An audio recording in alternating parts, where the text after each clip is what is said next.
Hi guys.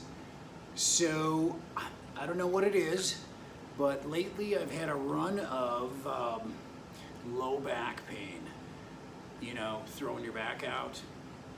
I'm sure you've all heard of your SI joint. Like if you go to the chiropractor, they will adjust your SI joint because you threw your back out. Well, I'm gonna show you a really cool self-correction technique for that. And I'm going to start with my model. I'm going to show you exactly what's going on. So this joint right in here, let's see if I can get that hot spot to die down. Right here, that's your sacroiliac joint, right? The pelvis is made to these wings to tip forward and backward as well as flex internally and externally along this joint. Now, yeah, we have soft tissue connections along the way, as well as, well, yeah, soft tissue connections. We'll stop there. But ultimately, this is the area that gets angry because it gets out of alignment. And this can be caused by any number of things. It doesn't have to be event specific. I mean, it seems like there are days where you can just breathe wrong and throw your back out. Sneeze, definitely athletic endeavors, lifting weights.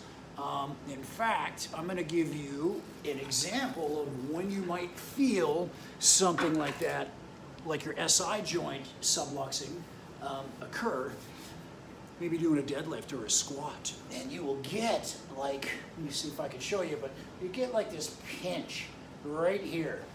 There might not be an audible pop or a click. You just might feel out of sorts, out of alignment, and there's a really good chance you are.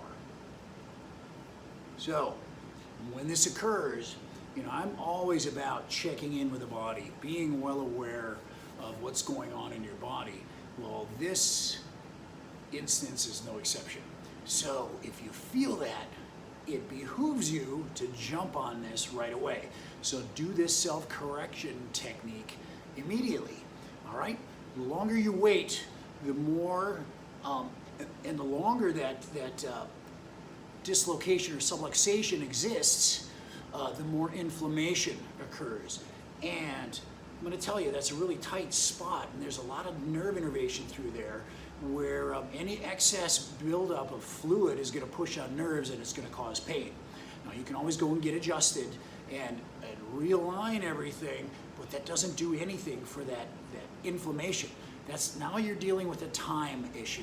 So that time can be anywhere from 3 days to 3 weeks. I mean, it's just one of those deals.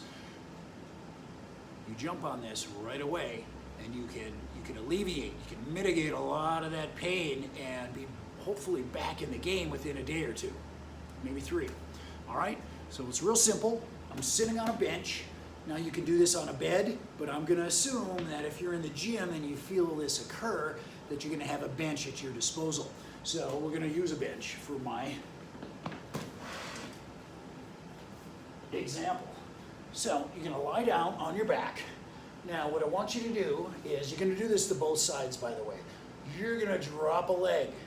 So right now, the anterior compartment of my hip, which is this, is in extension.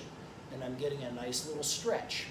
And I'm telling you, the time to do this is now, because the pain, when the inflammation creeps in, the pain is going to be so acute that you're not going to want to get in this position.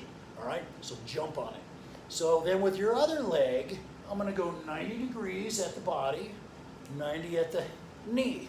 I'm going to lace my fingers behind my knee. Now this leg, my drop leg, my toe is pointed. So I'm getting full extension from my hip to my big toe.